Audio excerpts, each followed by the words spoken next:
Stop starting things and start finishing things.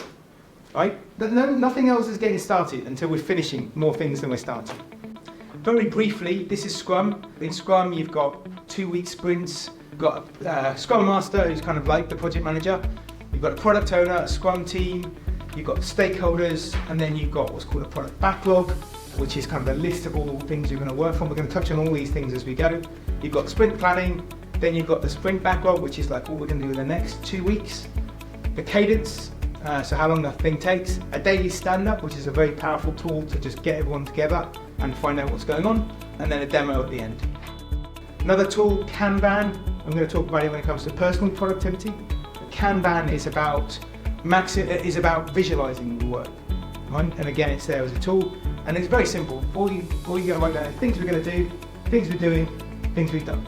Like really simple. Sometimes you might do escalation or blocked, and you can see the work. That's the idea. It's that transparency thing. It might be a really nice tool for you to just put a Kanban board. This is what we're going to work on, and you can do it with post-it notes and thing in a room, or you can get a tool like Monday.com that everyone has access to see it.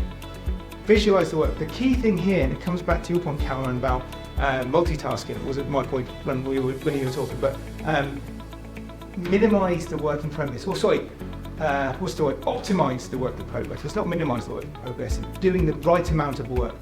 You ever been in that situation where you've just got too many things going on and none of them are going? Stop starting things and start finishing things.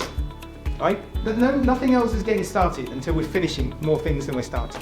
Let's reduce that work in progress. There's an optimum amount of work in progress. There's an amount that any of us can work on or any team can work on. And it's different depending on the complexity of the task, the team, the size of the team, how well they work together, all of those things. But at some point there's too much and at some point there's not enough. You're sitting there waiting for something to happen. So your skill with Kanban is figuring out what that optimum amount of work to do is.